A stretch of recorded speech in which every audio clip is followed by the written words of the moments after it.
Hi guys, it's Erin with ESG. Today I'll be taking you through the training on the MiCollab client. For those of you who are unfamiliar with the MiCollab client, it is a desktop application that you download to your computer that fully synchronizes your desk phone with your computer. Now in this training we're going to break it down into several different sections so that you can get to the information that you need to get to when you need to get to it. And first, before we get started, I just want to talk a little bit about the differences that you might see between my application here and the one that you have on your desktop. There are two different license types that give you access to the MiCollab client. There is an entry license type as well as a standard license type. There are four key differences between the two different types of licenses, and I'll point those out as we go along. All right, let's get started. When you first log into your MiCollab client, you will come to your contacts view, as we see here, with a listing of all of the contacts within your organization, listed by first name and then last name. Now, underneath each person's name, we see a line that we call the status line, and we'll talk more about how to change or adjust those statuses in just a bit. And next to each contact in our organization, we see up to 3 icons. The first icon that we'll talk about is this video icon. This means that this person is logged into the application and available for video chat. The second icon of a dialog box, that indicates that this person is logged into the application and is available for chat or instant message. The third icon, this phone here, green, means that this person's phone is idle, meaning they are not on a call. If we were to see a red icon, like we do down here with Bob, that means that Bob is currently using his phone for a call. So we can see right at a glance that if we need to get a hold of Bob, we're not going to call him because he's already on a call. Also, next to, or to go with these icons, to initiate contact with this person, all you need to do is simply press on the icon that you would like to communicate with that person. So for instance, and I'll show you here in the search bar, if you're searching for a specific person within your organization, you can type in the information that you know, either their first name, last name, or extension, and it will pull up that person for you. So if I'm looking for Kristen, I can type in her name and it pulls up Kristen for me. Now if I want to call Kristen, place a call to her extension, all I need to do is click on that phone icon. You'll see that that places the call on speakerphone. To make it a private call, you simply just need to lift your handset. And then if I would like to initiate a chat with Kristen, I simply click on the chat icon.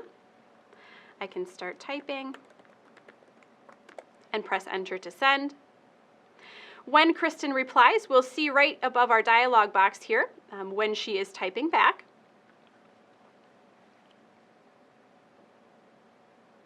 And then we'll also see that timestamp of information for when that person replies to us. Now within a chat, you have a couple of different options down here at the bottom. If you click on the smiley face icon here, you can choose to put different emojis into your text box. If you would like to start a group chat, inviting more individuals onto your chat, you can click on the person with the plus sign here, and you can search through your contacts to find someone who is available for chat. When you click on that person and invite them into your chat, you'll see a list now on the left-hand column indicating all of the individuals that are on your chat. Anyone that you add to your chat can read anything happening in your chat from the point where you added them. So for instance, Jeff would not be able to see what Kristen and I had chatted about prior to the time that I added him to our chat. Now at any time during a chat, if you would like to escalate this to a audio and web conference, you can simply click on this, the hands shaking icon here. That will initiate an audio web video conference with this person, or people in our case here.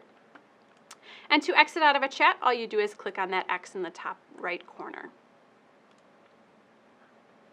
All right.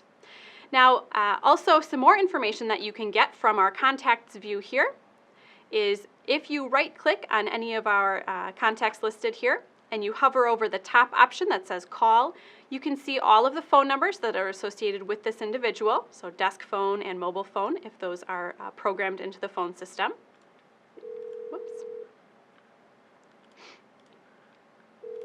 You can also see when you right-click here that you can start a chat this way. You can also find that person's email address, And then, like I said before, if you would like to escalate to a video call or start a conference with that individual, you can do that from this screen as well. All right, so we talked a little bit about our search bar here that we can search through our contacts list, but I'm also going to show you right above there where it says make a call that you can place a call outbound to any number simply by typing it in our make a call box. This works for internal numbers as well as external numbers. You would just type in the number as you would dial it from your phone, and when you press the call button here, it will initiate that call from your desk phone. All right. Then moving up here in our contacts view, we also see some information about ourselves. So obviously we see our picture here on the left. To the right of my name here, I have my status. And then right below that, I have a tagline of additional information that you can type in regarding your status so that others within your organization can kind of see what you're up to. Are you in the office, out of the office, that sort of thing. And then my third line of information here tells others within my organization that I'm in an appointment until 5 o'clock p.m. because I have my calendar integration enabled, which we'll talk about in just a bit. All right. Another option that you have here within your contacts view is creating groups for yourself. So everyone is listed in your corporate directory, but if you have lots of people within your organization, you can break those down into groups so that you are only seeing the people and the information that you need to work with on a daily basis. So to do so, I'm going to click on the plus sign here to add a group, and I'm going to name that. Maybe it's your department or your division. An IT group we'll make. That group is automatically added to the bottom of our list here, and then I simply search through my contacts to add them to my group. So if I type in Chris and I want to add Chris to my group, I right-click on Chris's name and go all the way to the bottom and put him into my IT group. Now, like I said, that keeps him in our corporate directory, but also adds him to my personal group that I created for myself. Now, if I scroll all the way to the bottom, I can open up my IT group and see those folks listed that I've added to that group. You can also add contacts to your MiCollab client. So for instance, if you had a customer that you were working with or some outside number that you wanted to add to your MiCollab client, you could click on that same plus sign to add a contact. You would just name that. So for instance, you could add your home number. And then to add the phone number, you click on the plus sign, give it a description, which is the same as the name that you gave it. And you type in the number just as you would dial it from your phone, but without that leading digit of either 8 or 9, whatever your dial out number is. The system will automatically add that dial out number for you. So depending on how you dial out, if you need the area code or not. Once you add that phone number and click OK, you'll see that it will add it to another group that it lists as other contacts, and then you can treat this contact just as you would treat any of your other contacts. You can right-click to call this individual, you can double-click to call this individual, and have that within your contacts in your MiCollab client. All right, so that wraps up our contacts view. The next section we're going to go through is our call history and talk a little bit more about that feature.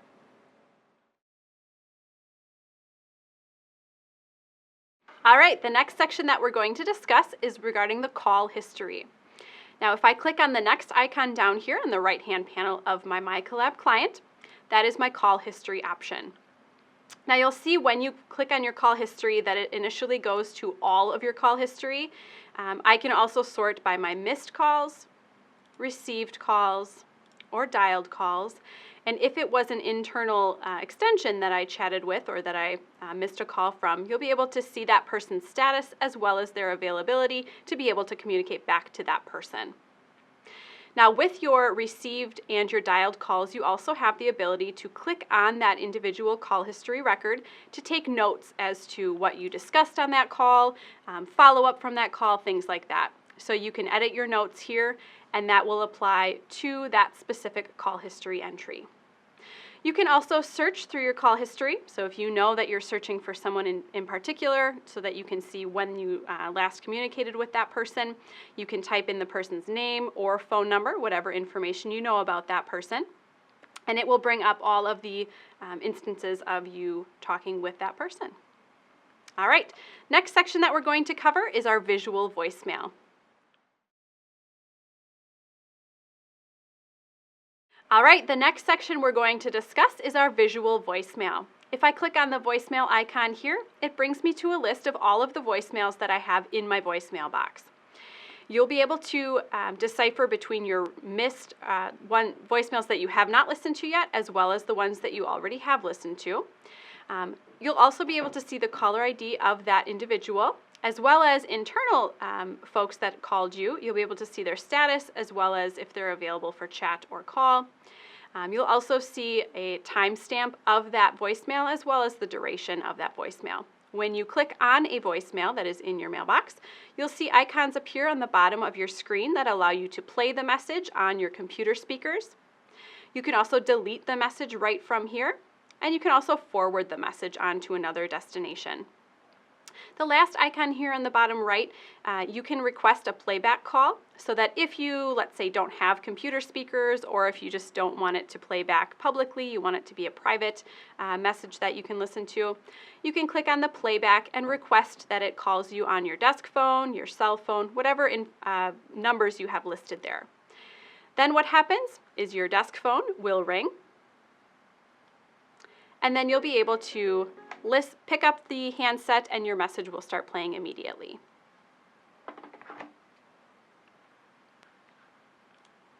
All right, the next section that we'll discuss is our launch pad. All right, the last icon here on the right-hand panel that we will talk about is our launch pad. Now this is a feature only with the standard license. So when I click on the launch pad, basically this is kind of like my favorites bar in a browser. It allows me to place different URLs, contacts, things like that, so that all of my information that I want right at my fingertips is right here on my launch pad. If I right-click in any of the white space here, you'll see that you can add an application, a contact, a folder, or a website. For instance, if I wanted to add a website here that I wanted to just click here to access that website, you can name it whatever you'd like, and then enter the valid URL. Click on Add, and then you'll see when you click on that icon, it will bring up that website for you.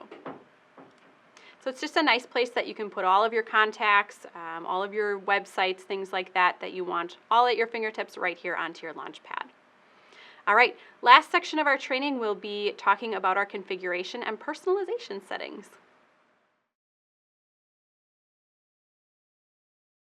All right, the last section here will go over some different ways that you can personalize your MiCollab client. And this is really something that you would do the first time that you log in to just kind of get it set up the way that you want it to be, and then you can leave it alone from that point on. So if I click on my name in the top left corner here, you'll see my drop down with some different options. The first option that we'll go through is this configuration menu. Now when you click on your configuration menu, you'll see some different options along here on the left-hand side. The first option that we'll discuss is the appearance option. Now by default, all of your contacts are displayed by first name and then last name. You can change that to be last name, first name if you choose, and then you can also choose to show everyone's contact picture or just take those pictures away. The next option here is our calendar integration, and this is something that is available with the standard license. The calendar integration allows you to enable the MiCollab client to look to your Outlook calendar and pull when you have busy times or appointments on your Outlook calendar, and it will adjust your status in your MiCollab client accordingly. So if you have this setting enabled, you can also have it set an advisory message for you, meaning that when I am in a meeting and I have that time marked off as busy on my Outlook calendar, I can have the MiCollab client automatically change my status to reflect that. So I can say that when my calendar says that I'm busy, I can have my status change to any of these options from the drop-down here. And then once that busy time is complete on my Outlook calendar, I can tell the system where to change my status back to, either my previous status or any of my other statuses from the drop-down menu here. All right, the next menu option here that we'll discuss is the call notification. Now, when you receive an incoming call, you will get a pop-up in the bottom right-hand corner of your screen with information about that call. In the call notification tab here, you can adjust whether you want those pop-ups to occur or not. So it's just basically when you get a call coming in, do you want that pop-up to show? Next option down here is for our chat settings. So in our chat feature, our instant message feature, you'll be able to say when you want your chat status to go from green, meaning that you are actively at your computer, to change to away, that yellow status icon. You can choose how many minutes you want to elapse before that change occurs. Same thing with those pop-ups again. When you get an incoming chat, you will get a pop-up in the bottom right corner of your screen. You can choose to enable or not have those occur. Then also your chat history, you can choose to have the system record your chat history so that you can access it later on down the road. Keep in mind that even if you deselect this option, the chat history is still recorded on the server side. This is just saying whether or not you want to record it on your client here. And then some other options here as well as they pertain to your chat settings. The next option here that I want to go through is the PIM integration. You can have the MiCollab client look to your Outlook contacts and bring those contacts into your MiCollab client for you using this PIM integration here. And then the last option here that I want to discuss is the contacts view. So by default, if you double click on a contact within your MiCollab client, it will place a call to that person's default number. You can also change that to when I double click on a person, I want it to start a chat with that person or just show their contact information. So you can personalize that here. So once you've got your settings here in your configuration complete, next icon or next item here that I want to go through is my Manage Account option. When I click here, this is where I'm going to be able to change my picture on my account. I would simply just click on Change Picture and then upload any picture that I have on my computer. You can also change your password for your MiCollab client from this screen here. And then finally, you can change your voicemail PIN as well. So if you ever need to change your voicemail PIN, instead of having your system administrator do that, you can do that right here from your MiCollab client. Now the two options right below there, I always recommend that people click on both of those boxes there. What that means is when I click the first box here, every time that I open my Windows or log into my computer, it's automatically going to start the MiCollab client for me so that I don't have to remember to open the application every day. And then the second box here automatically logs you into the client so that you don't have to put your username and password in every day. So those options are there for you as well. All right, the next item here is to manage our statuses. So with the standard license, you can create additional statuses as well as tell the system where to send your calls and make your calls from when you are in a particular status. And with the entry license, you'll just see that there are 4 different canned statuses to choose from. You can still put in a default message for each of those statuses within the MiCollab client home screen. So when you're managing your statuses, you'll see that you can create new statuses as well as delete existing statuses. Within each of these statuses, so for instance in a meeting, I can tell the system where to make my calls from, which typically we leave at our desk phone extension. I can also tell the system where to send my calls to. And if you are someone who has the cell phone twinning feature, meaning when your desk phone rings, it also rings out to your cell phone, you'll have the option here to check your desk phone as well as your cell phone, or just your desk phone, depending on how you want those calls to come in. Also, with each status, you'll have the option to appear offline or to accept those video chats, those video calls. And then same with your instant messages. You can appear offline or online for chat within each of your different statuses. Then to change statuses or use a status, you simply click on your status here next to your picture and then choose whatever status you would like to go into. With each of those statuses, like I mentioned, you have this tagline of information that you can type in additional information so that people within your organization kind of know how they can best get a hold of you, know where you are, what you're up to, that sort of thing.